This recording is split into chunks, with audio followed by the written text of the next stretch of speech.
On today's Domain Sherpa, Media Options Senior Broker Chris Zuiker joins us. He shares 7 dimensions of how domains impact brands, and he gets worried that he's sharing too much of his secret sauce. Stay tuned.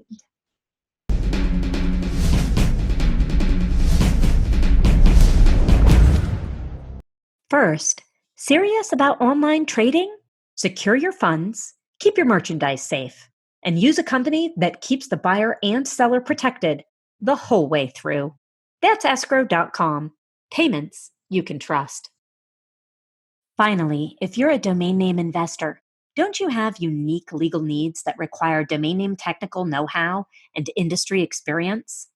That's why you need Stephen Lieberman of Greenberg & Lieberman or Jason Schaefer of Esquire.com.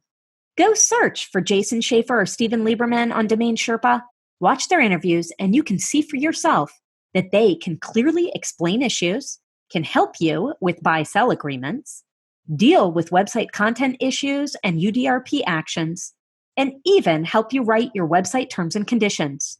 Stephen Lieberman and Jason Schaefer are the lawyers to call for internet legal issues. See for yourself at Esquire.com or APlegal.com. Hey, Sherpa Network. Chris Zuiker and I are excited to be here today to talk with you about the 7 dimensions of how domains impact brands. Chris, you have been such a prolific writer for the Media Options blog, and you've said that that's your learning style. You've certainly created a learning opportunity for everyone in the domain industry. Tell me more about how you've come to have your perspective and put them into these, really thorough blogs, great for corporations.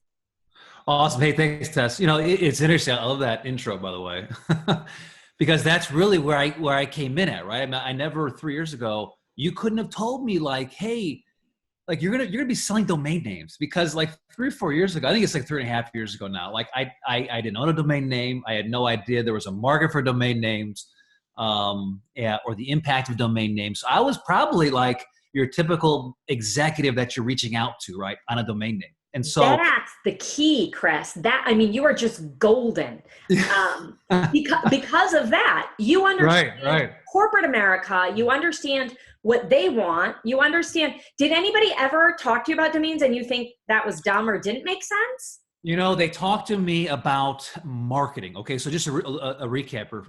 I managed accounts calling on Walmart, Target, Sam's Club for 15 years, maybe 16 years. And I actually worked at Walmart corporate headquarters.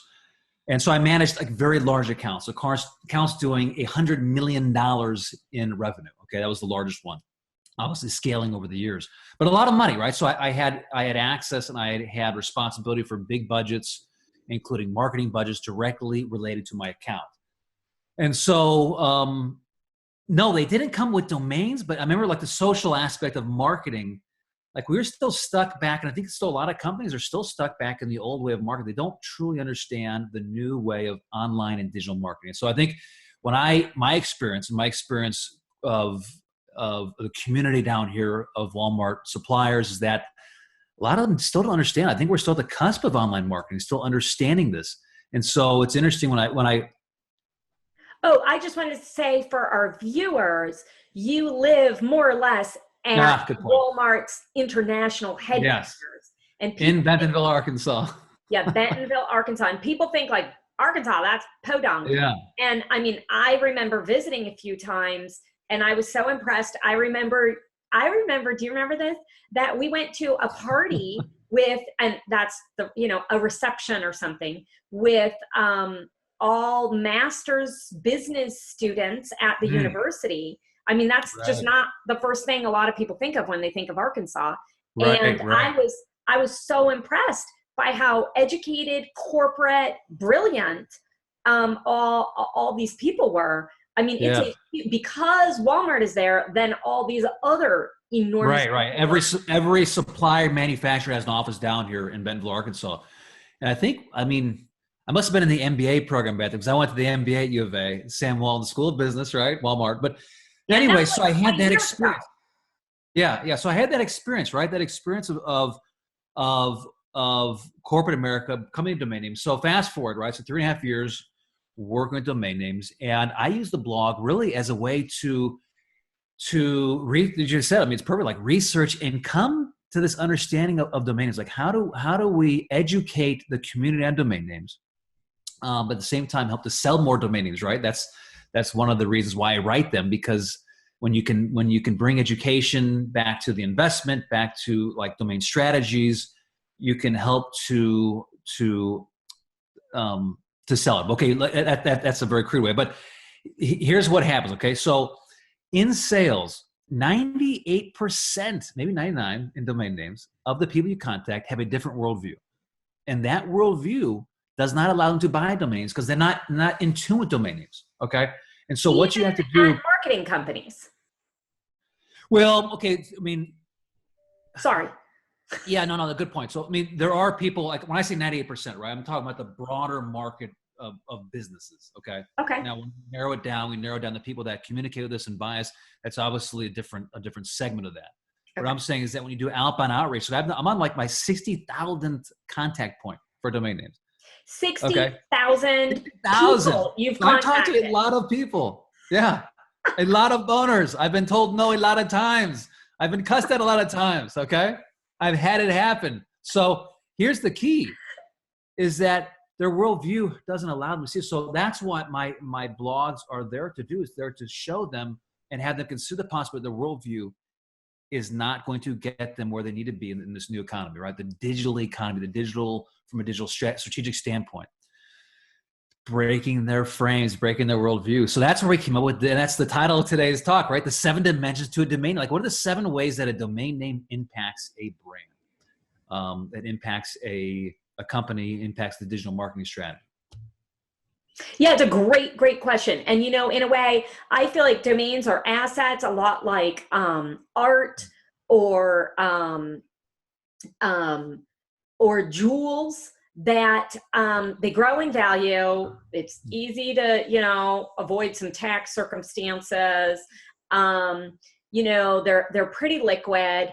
And so I just like the little visual here. When you say the 7 dimensions, I see a diamond or a ruby. These are sparkling, valuable assets. And there are many facets, many dimensions. And I really appreciate, Chris, how you bullet point it out and make it so, oh, no pun intended, crystal clear. So let's go. 7 dimensions of how domains impact brands. Global positioning, you said, is number 1. Oh, so, I don't want to steal your thunder. Maybe you want to say it. It's kind of from start from macro to micro, right? So why don't we recap them first, then we can kind of hit each one of these. And I had a point I was going to make. Why'd you do macro to micro? Well, I mean, it's not a macro, Michael, but I mean, there is. Let's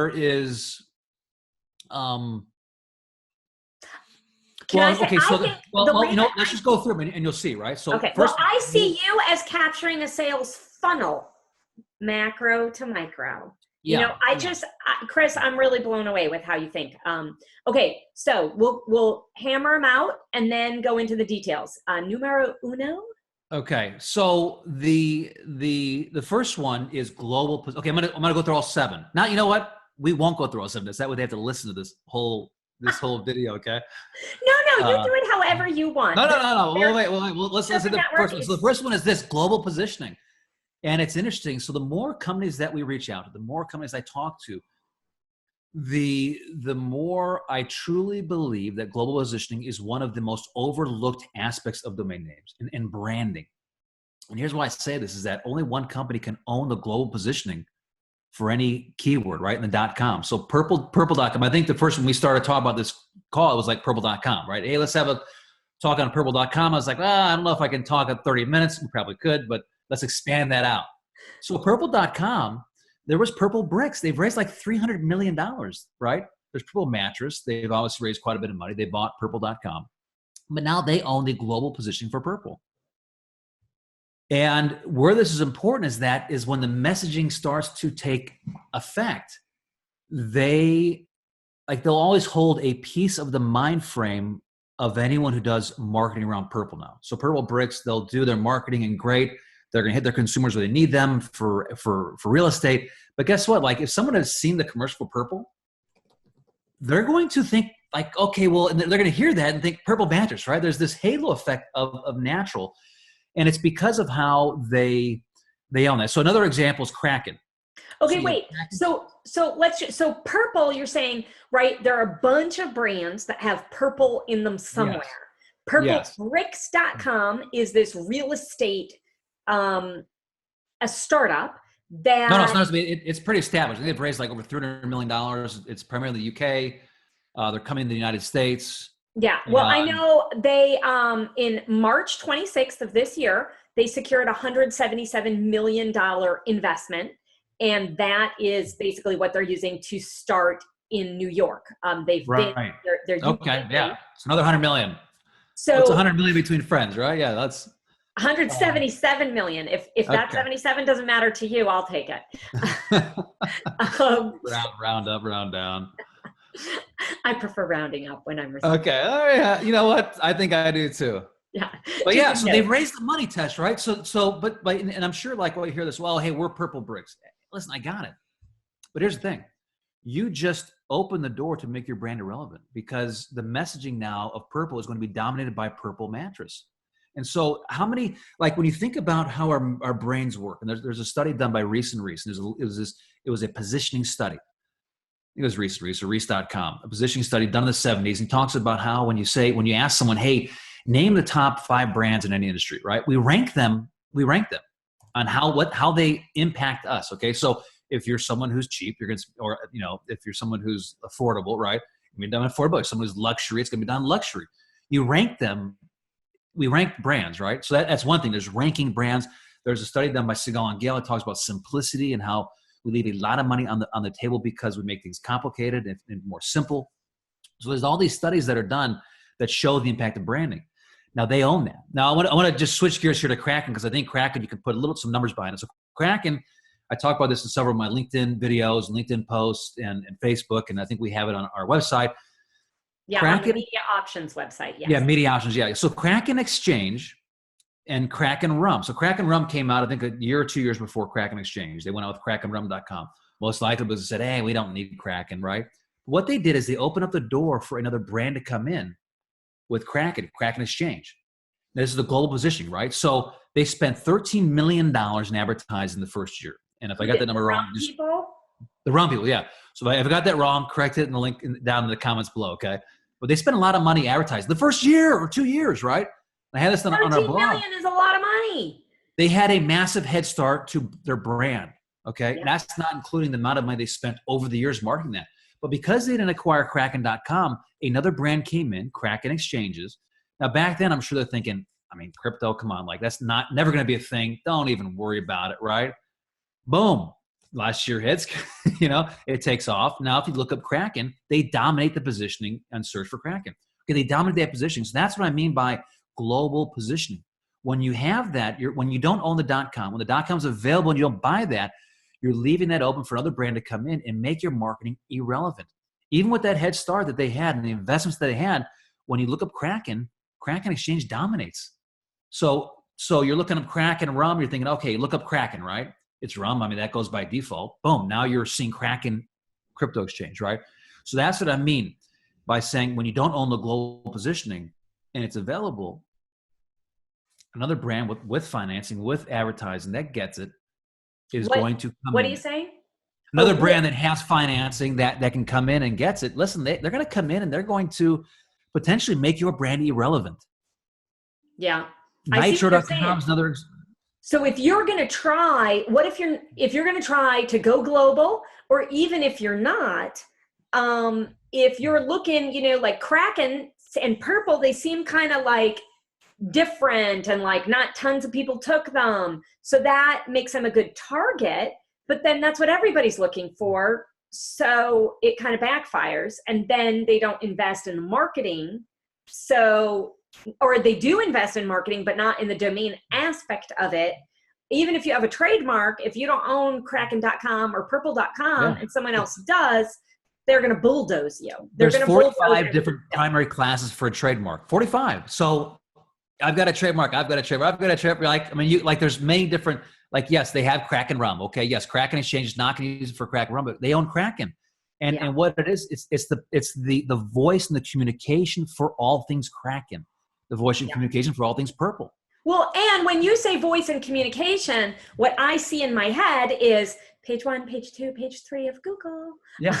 Right? Yeah. Because even if say something on, if I search Kraken, something on Kraken.com is going to come up first, second, third, fourth, exactly. right? We're purple but now, right? Then what's going to come up after that are people talking about Kraken.com, links to Kraken.com, and then Kraken rum is like, Right.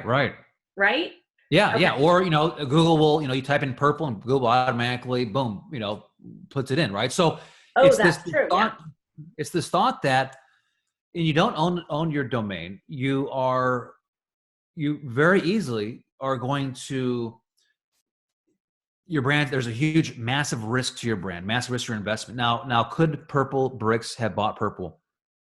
Probably wouldn't even have seen the purchase. Yeah, they probably could have. They probably could have acquired that much better, much easier, right? Could Kraken Rum, I forget who owns that, could they have acquired Kraken? Absolutely. Yeah. And they'd own it. And they would keep another brand from coming out with the positioning for Kraken, right? So it's like a hedge, right? You're keeping let's say you don't even use it, you're still keeping another brand from being formed and from the dominant market position. Now this can go positive, negative, right? If there's a fraud case around that, boom, now they've sold possibly your brand. So global positioning is a big first dimension to why domain names are important. Okay, hang on. I just heard fraud, and all of a sudden I'm thinking, gee, Kraken Exchange, that's money, basically a financial institution. And Purple Brick, they're real estate, and I know what kind of documents I share with my real estate agent. Right. Right? I mean, highly sensitive documents. And so all of a sudden I'm thinking, even if you're not worried about another brand coming in there, there's also a lot of security concerns. Even if an investor owns purple.com and they don't, but whatever your brand is, and they don't have it, really secured or set, it's easy to spoof something like that.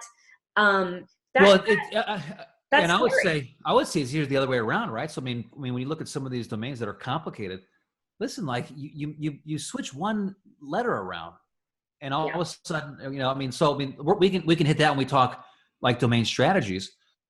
But yeah, brand global positioning is very important. Where I was going is that, let's say that the person like Purple, there's or one of these brands, if there was ever something that was bad that created ill will in the market for that keyword, well, then that has a halo effect also on the way down, right? So there's the halo effect up from them. There's also halo effect down from them. How goes that? So I would just say this. I think that global positioning is the most underlooked reason why brands need to own their keyword domain name, own the positioning.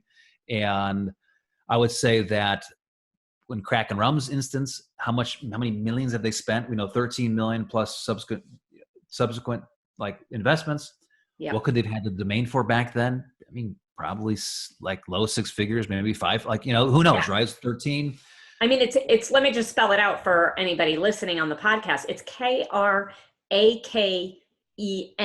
Like, that couldn't have been that hard to acquire with a how many $1 million budget? No, Yeah. So they could have owned it and they didn't. So, and now look at their marketing, right? So that buildup that they've had for their marketing now is this halo effect of Kraken. They've lost social positioning. Gosh. Yeah. And it could be the other way too. Kraken rum, like rum is all about drinking, partying, having fun. I'm envisioning people on a boat or on a beach, right? And if it were the other way, if you've got, something that you want to be a serious financial institution, and all of a sudden some rum company comes along, takes yours, then you look, that's what you're talking about, the reverse halo. Okay. Right? Here's another example. I just saw this example today, and it was Casey, the guy I follow on LinkedIn. His name's Casey. Casey, I'm so sorry. I can't remember your last name. I'm going to put it in the links below, okay? Did you say Casey Kasem? No, Casey. It's Casey. I forget Casey's last name, but I follow him on LinkedIn. Anyways, he brought up Clio, Clio.com. and meetclio.com. Okay, there's a company out there, an AI company that does AI for your bank accounts, and they came out with Meet Clio. Awesome idea.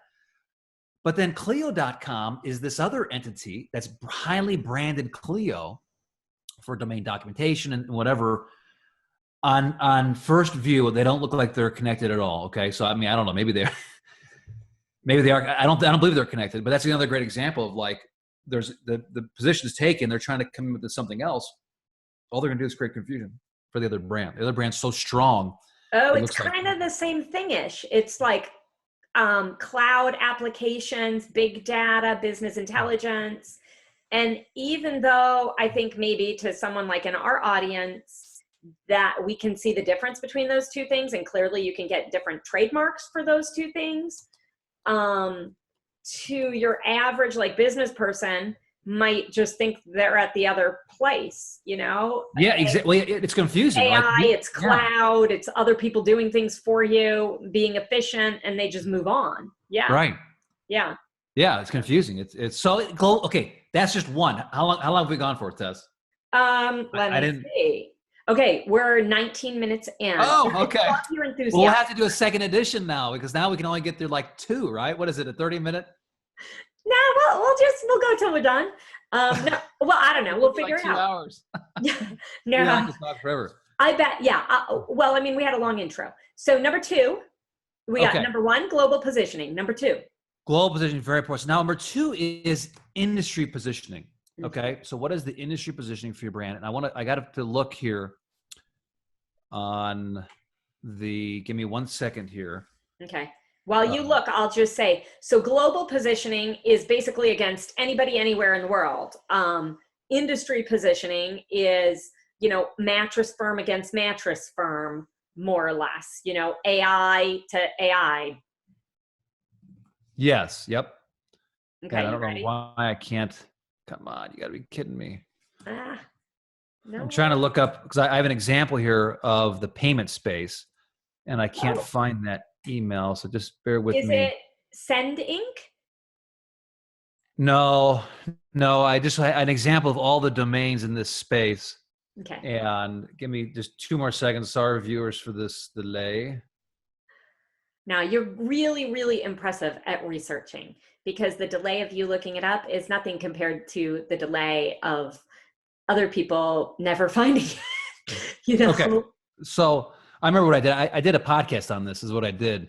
Okay. So, but I found it. So industry, to your point, Tris, industry positionings, how does your brand relate to your competitors? So when someone, like, so often in our minds, we think we operate in a vacuum, but we don't. Like today, nothing happens in a vacuum, and how your customers find you and how they research you is done through Google, right?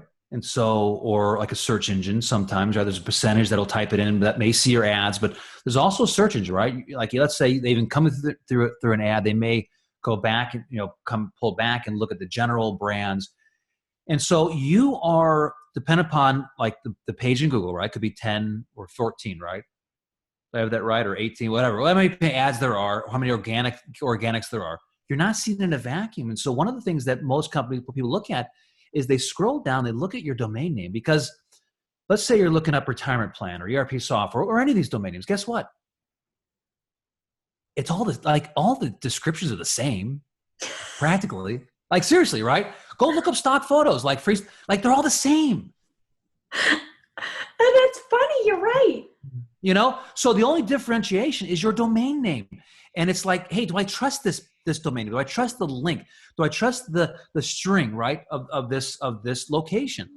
So industry position is very important. How you're viewed, we call it pre-positioning, pre-framing, okay? There's a book that I like here. Pitch Anything, okay? It's pre-framing. You're pre-framing your brand. It's very important. How you come across, how you communicate, how you pre-frame is done with your domain name right there.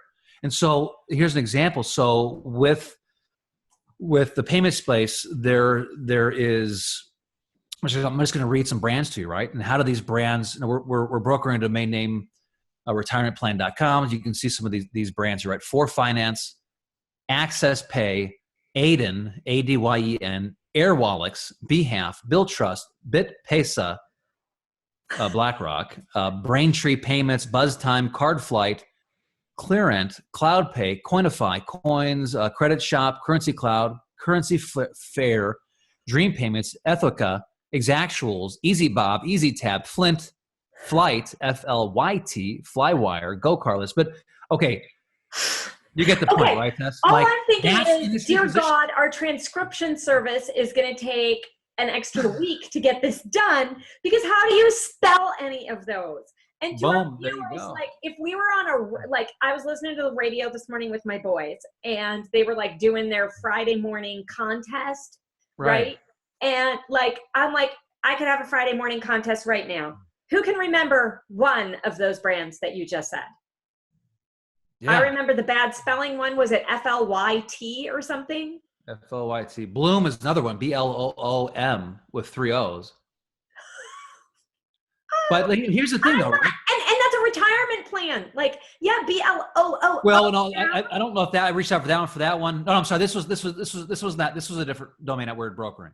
Okay, either way, they need a new domain. But yeah, like exactly, like it's industry positioning, like how people come, like consumer intent when they come, and we make unconscious decisions all day long, right? It's 4 to 5 seconds, I think, is what they say. The unconscious decision is. It's in a millisecond when we hit a domain name.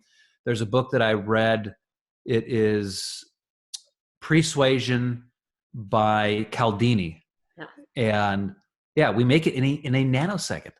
Yeah. And so your domain name, like you're judging these brands, when they come, like, do they match my consent? Okay, does it look like it's something I would trust with my finances, right? Even if you click on it, there's that hesitation because of your brand, right? Especially when you add.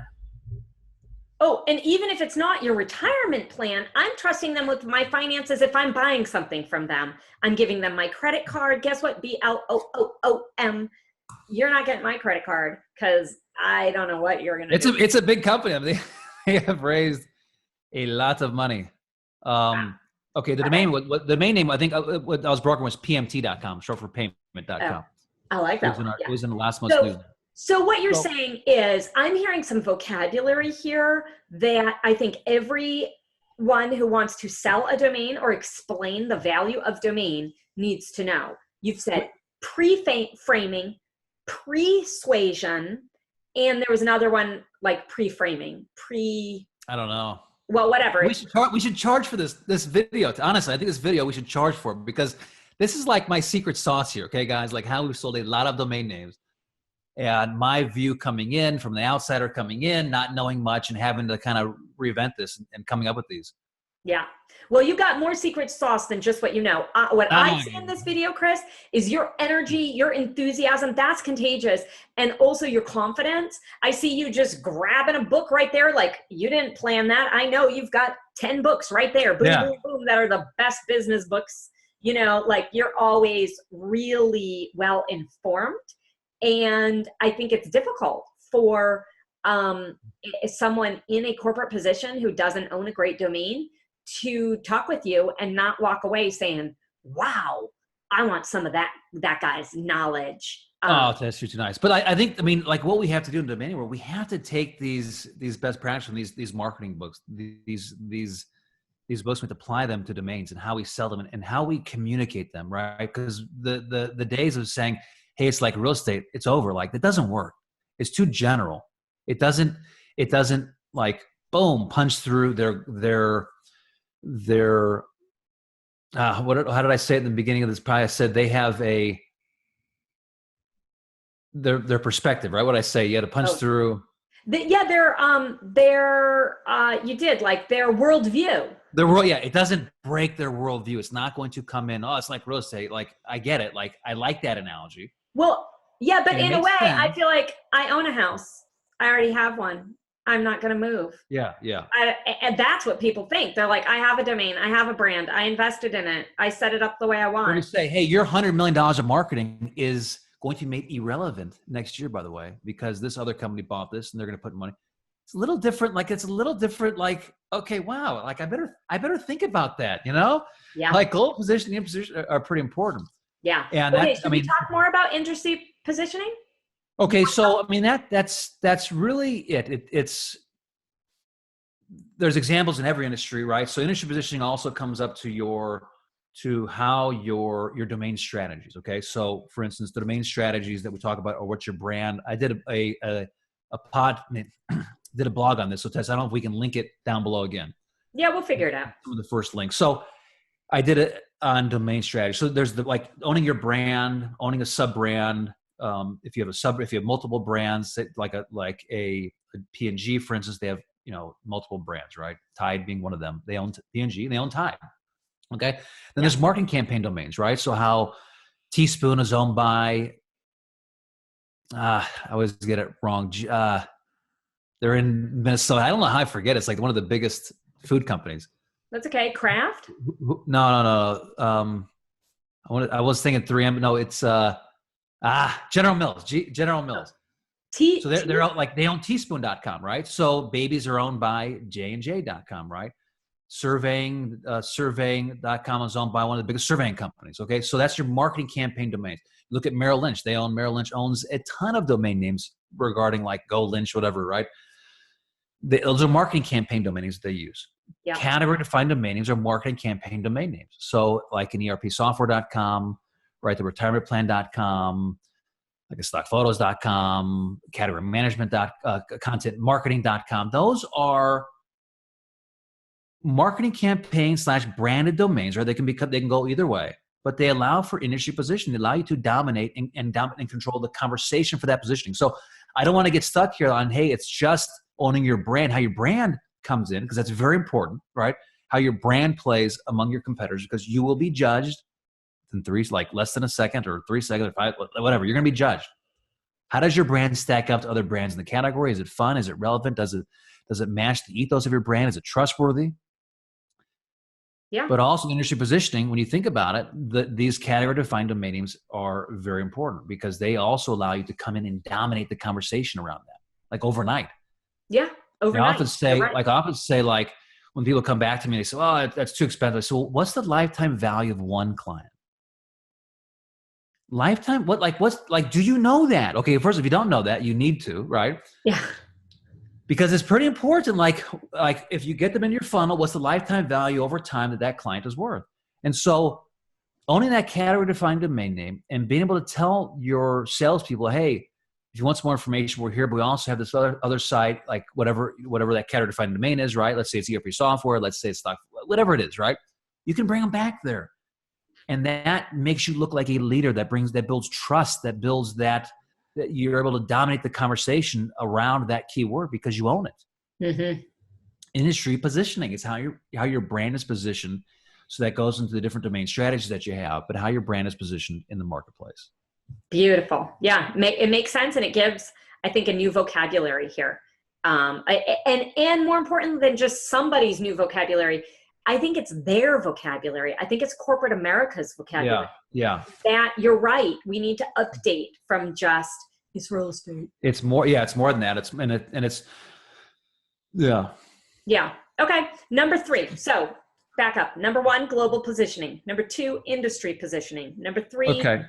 Number 3. We'll go through these a little faster because I'm like dying. It's like 100 degrees in my room here. Why? Do you want to? It's just where my room is located in my house, and I don't want to turn the fan on because it'll kill the audio. But okay, so the third one is branding. Branding. Now, yes, branding is an industry position. Yes, it's global, but it's how your employees talk about your brand, like how they talk about you, right? It's how your customers talk about your brand. It's how your customers talk about you. It's the brand. It's like the ethos of how your brand interacts. It's the DNA of your company. Yeah. Very important. So when your domain doesn't match your brand, it sends us messages of confusion, right? That, hey, we're not good enough to own our brand. Another company beat us to it. We have to settle for, meet something, right? Or try something. So that's why if you go on to our blog, try Dave. It was originally been interview done by Names Pros. Name Pros. Name Pros. I'm dyslexic. Okay. Thank you. James does a good job with his interviews. Awesome. Read every one of them. And he, like Dave, I think they spent like $240,000, something like that. So once again, check the blog down below. So it's One of the things trydave.com and they well, repositioned as dave.com. no. What they said is that we don't want to be known as TryDave. Like we're doing finances. We want to be known as Dave.com, not TryDave.com. You see, so it was important that they owned that positioning for their brand up front, right? So it wasn't, yes, it was global positioning, yes, it was industry positioning, but it was branding. It's how their very customers want to talk about their brand. So there's this branding aspect to it, and that you don't realize it, but it hits hits the DNA. Yeah. Well, I mean, I can of say, how you talk about your brand. and I mean, maybe I'm a special customer because of domain background. But we have a host, Flywheel. I call them Flywheel, and every time I refer to them, and pretty much every time I need to go to their website, I type in flywheel.com, and then I go, oh my gosh, that's right, they don't own it, and then I go to getflywheel.com. But when you go to their website, like their brand is Flywheel. I'm going to do a control F on their website for the word get. Down below, they say, get crazy fast load times. That's the only time the word get is in there besides in the domain name. So why is their domain get Flywheel? Why? And how many internal documents did they accidentally send to that? How many times? Employees say, oh, send that to us at Fly. I mean, even if you say, thanks for contacting Flywheel. I didn't contact flywheel.com. Ouch. It's confusing. I mean, so that's like what you're saying here. Well, here's what I say is I say there's not an elite brand that does not own their positioning online, right? Elite brand. When you look at the elite brands. Okay. And so this conversation is not to beat up on brands, right? I mean, we're not here to beat them up, but like, it's very real. It's like this confusion that you're creating if you don't, these first three, right? It impacts your marketing. That's next one, but it's very real to the ethos, very real to your brand. It's very real. And that's why, so I think our next video we should be about the 3 market factors in domain names, right? And how the market's shifting and changing, because that would be a cool next video. I like it. All right. I'm writing it down. Okay. If we get if people watch this one, right? So we gotta make it interesting. We gotta give some incentive. Like, listen, if we don't get more than 10 comments, I'm done. Like, I'm not coming back, right? Like, I want to hear some comments like, hey, good stuff. You stink, right? Horrible. You're wrong. Like, I mean, hey, good, bad, whatever. Comment. Like, let us know you're paying attention, right? All right. Fair enough. Okay. So branding, I hear you. You're saying, it's hard to sell something, to back something when you don't own what you want, who you are, who you're saying you are. Some of the best sales in history, domain sales, they're effortless. You show the guy the domain name and they buy it because these founders, these CEOs, they understand branding. They understand they're elite at creating brands. They get it. And there's and like a ring.com, listen, $1 million, done. Right? Yeah. Because they understand now the impact of a great brand. They understand the impact of this. And so there's that segment of the population. These are the guys you want to broker, sell a domain to, because there's no explanation needed. It's like, do I have a use case for it? What's the price? All right, boom, done. Great. Yeah. There's not many of them. I want to jump in real quick and say Mike Zuiker interviewed ring.com. He interviewed the CEO and founder and said, why did you buy this? What, years ago, and he had a different positioning and plan than, there are all these other doorbell sites out there, but guess which one Amazon bought, and it, part of that also, when you're approaching a larger corporation for a buyout, if you ever plan to do that, you're going to stand out when you're ring.com instead of, I can't even remember right now. Actually, I looked into buying. It was doorbell something. Was I can't even remember. That's another great discussion, right? Sometimes the easiest people to sell to are not the big corporations. Like, you think, oh, they've got this big thing going, because what happens is that you get siloed. You really have to have a laser focus on the correct contact point on a big company. Yep. And sometimes they're like, we have a marketing budget, we have a whole ecosystem, but Sky Bell is the other one. And that's, that I remember when these all came out and we were all talking about the different ones, But I mean, yeah, it's just a different level. Yeah, branding is so important, Yeah. and the next video we do on the three, so we can get more into that because that one is going to be fun. Okay. Okay. All right. So This is a next, tease. This is a tease for our next video. Okay. So the next one you're is really good at marketing, by the way. no, hey, it's like there's no value. Like we're not going to tell our secret, like the secret sauce here. Okay. So the next one, what's that? Yeah. I'm trying to help you in your 100 degrees. Okay. Yeah. Oh. The next one is marketing. The fourth dimension is marketing. Like marketing has how you market. How effective is your marketing for your domain name? Can you remember it, right? Yeah. So What's great your example bang for your buck? I think, right? The return on investment. Can they see that billboard? Can they easily remember it? What's the ROI from your domain name? Now that marketing, listen, all of these kind of go hand in hand, right? Marketing with branding, with industry positioning. Yes. But that's why they're the 7 dimensions, right? I didn't do 2 dimensions, right? I mean, it's like they all play in, and when they all come together perfectly, it creates it supercharges your brand to like this infinite, like significantly more, right? Mm-hmm. So marketing, seems obvious, right? I mean, you're internet, digital, but how effective is your marketing? How effective is your brand, your domain name help your marketing? Now, this can go, once again, in several different ways, right? Depending upon the type of brand that you choose. So does it match consumer intent? And that's one of the things that we say is like, with a category defined domain name, the power is that it matches consumer intent. Like consumers are looking for a product. The intent is there that with maybe the description of your product, right? So let's say you are in the encryption space for emails. Okay. Listen, there's a lot of like really tough domain names and brands in that space, right? A couple good ones, right? Like Barracuda encryption, right? I mean, you're thinking, Barracudas, I guess they have like really sharp teeth, right? But so it's like marketing. How well does it help your cause? How well does it match consumer intent? If it doesn't match consumer intent, like how well is it easy to remember, right? So there's different facets of marketing.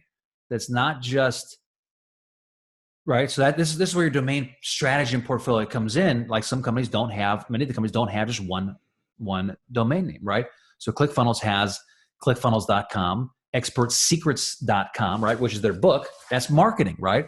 You can easily find it. Now, it wasn't like getexpertsecrets.com. It was expertsecrets.com, right? Mm-hmm. He paid some money for that, I'm sure. Yeah. Marketing. Yeah. Yeah. Should we go on, or is that good enough? No, I think that's great, especially if you want to do another. Chris, normally we could do a whole show on marketing. Down new interviews. I'm loving you. You're like, hey, this is what we're doing for the next one. I'm like, sign me up.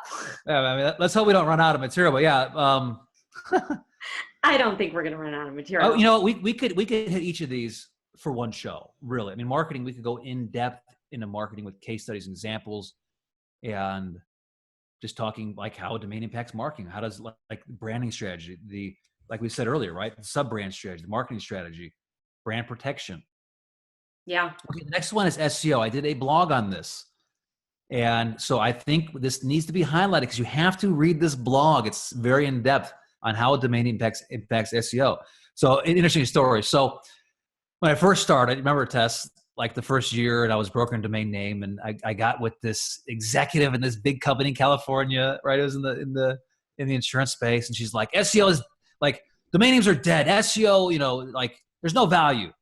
And they all say like Google made some update, and now it doesn't matter if your keyword is in your domain. That they all say that, right? That's okay. Mark that down for another show, and that is algorithm changes.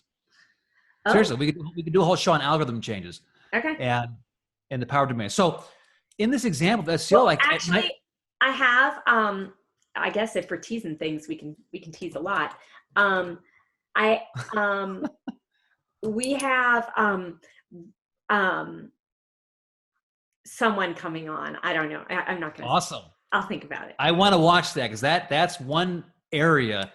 Listen, I'm learning as much as people on DomainSherpa. Okay, I'm not. I've only been in this business for 3.5 years. I'm learning this. Yeah.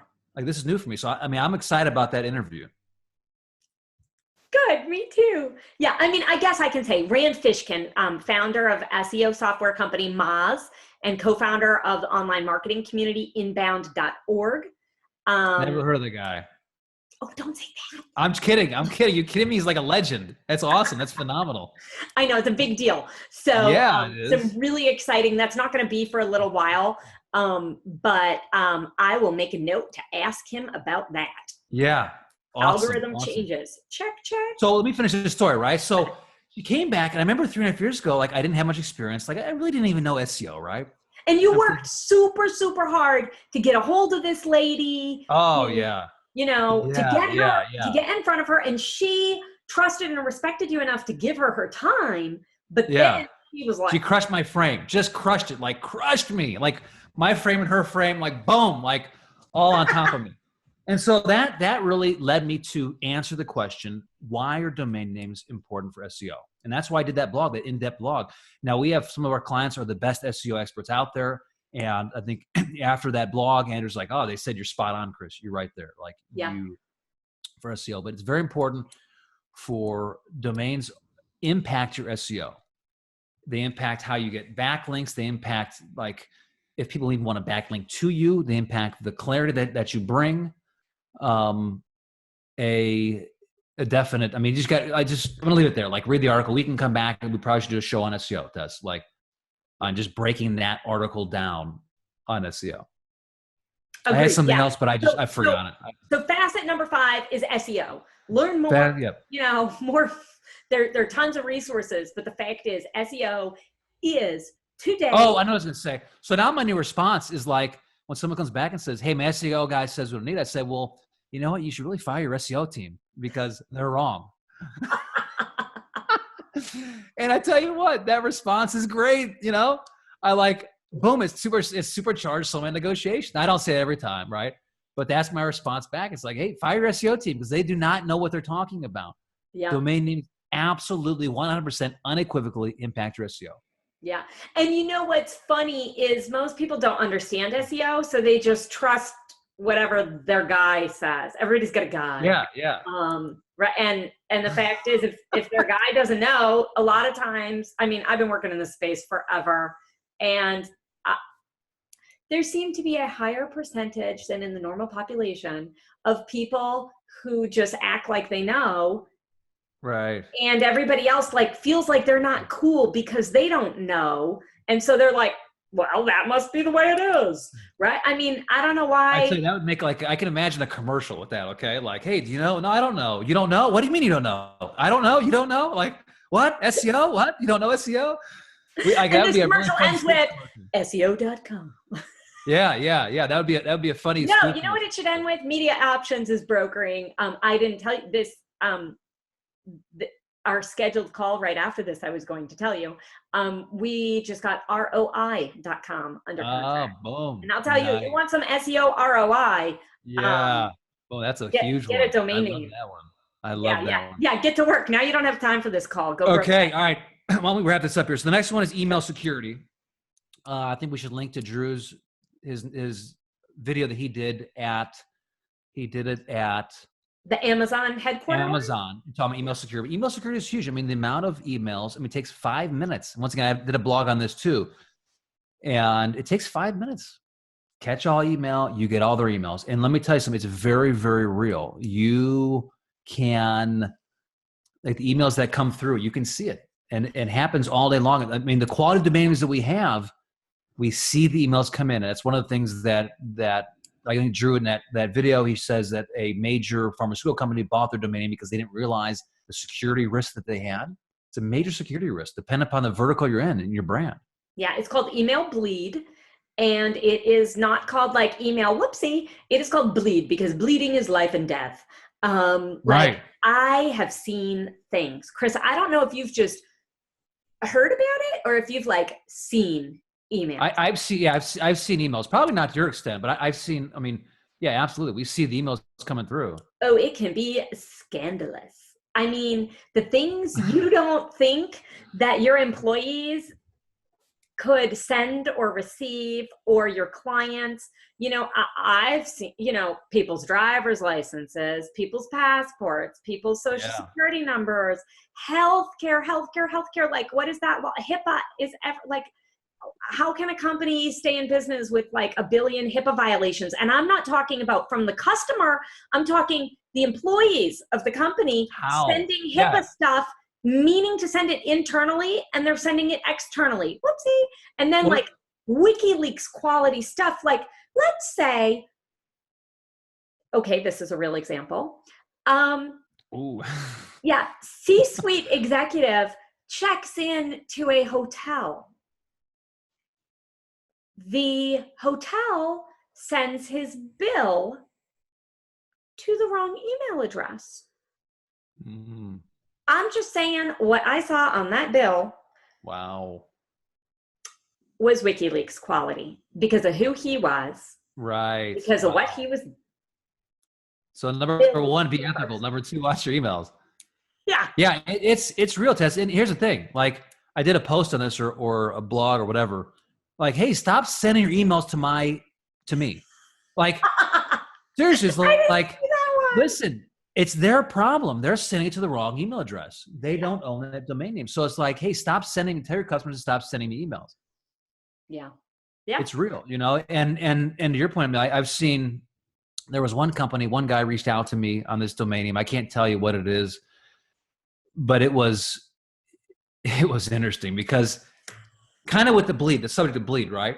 Well, it's interesting from a traffic standpoint. So this company went out. It was in the, I can't even tell the vertical because you'd probably know it, but they created a new brand. They did a marketing campaign, spent millions of dollars in marketing, but they didn't own the domain name or like one that was similarly close to it. And they were driving all the traffic to this guy's a competitor of him, his site. Yeah. And he was getting emails. He was getting customer service emails, customer service phone calls. More importantly, he was getting traffic.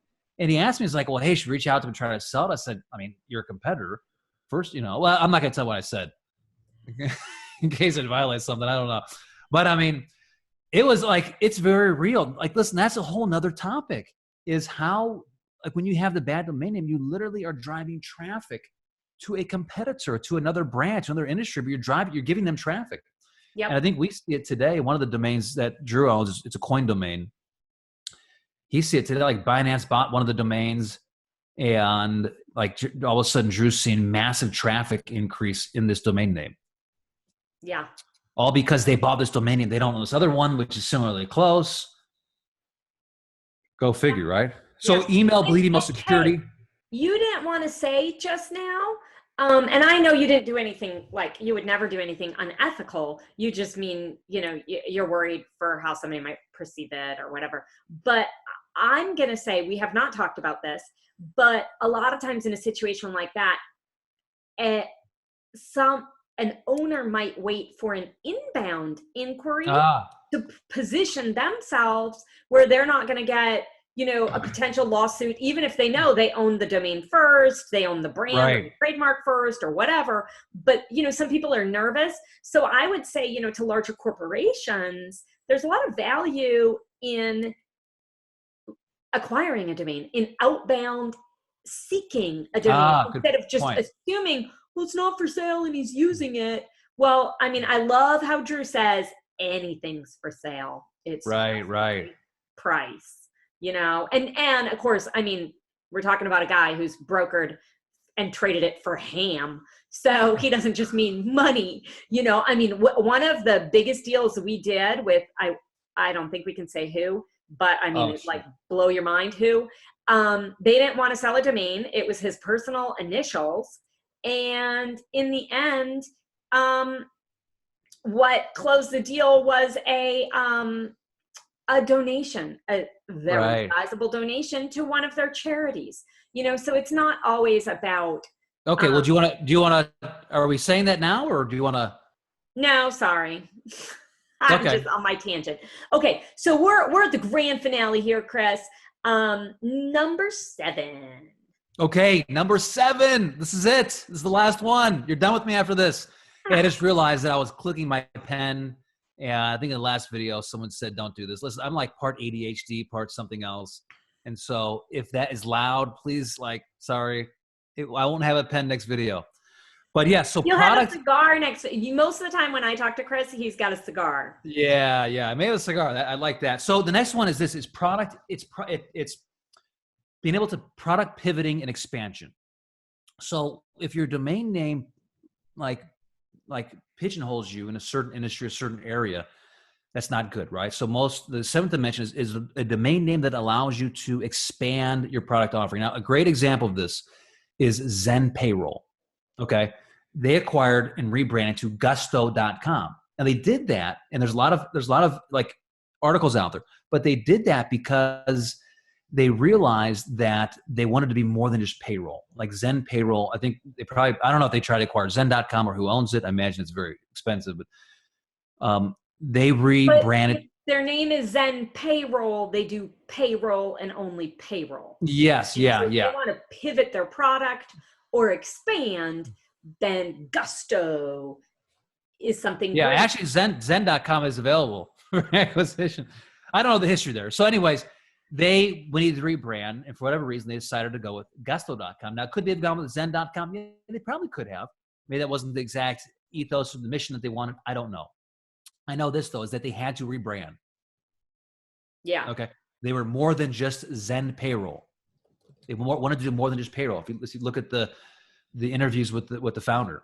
And so they rebranded to Gusto. Now, great job. I mean, it hits the 7 dimensions here.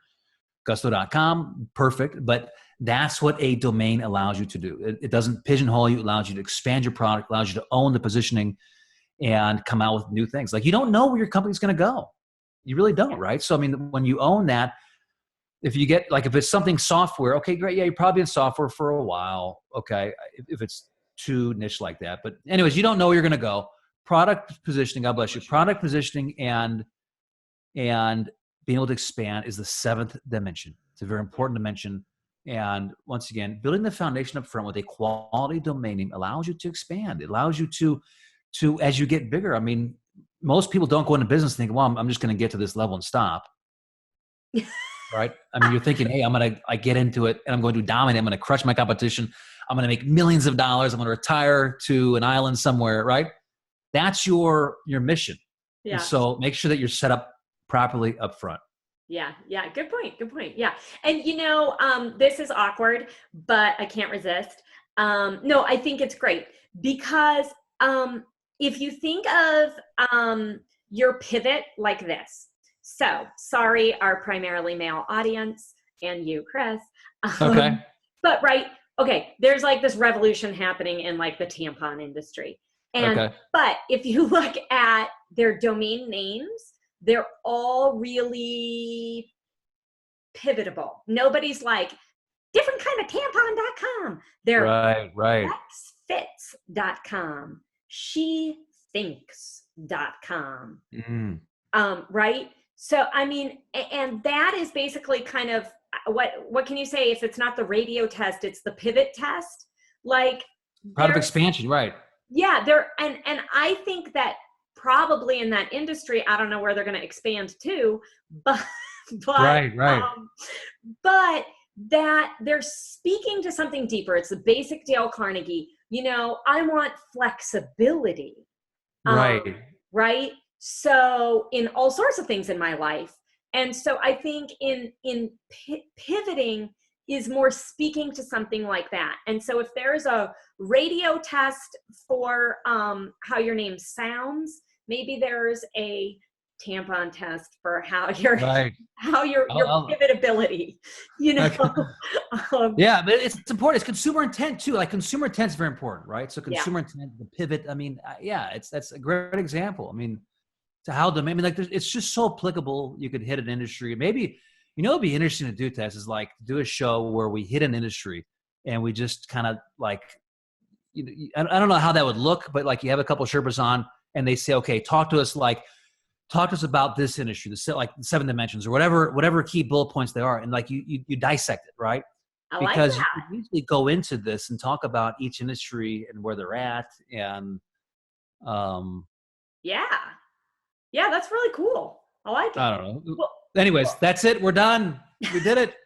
You're like, goodbye. I'm not dead yet. I'm dying, almost dying. Okay, Chris, you're awesome. Thank Okay. you. This was super valuable, I think. Really fun. Let's do it again. Awesome. Thanks, Tess. All right. Okay. Cheers. Come again. Bye, Sherpa Bye. Network. See you soon. Thanks.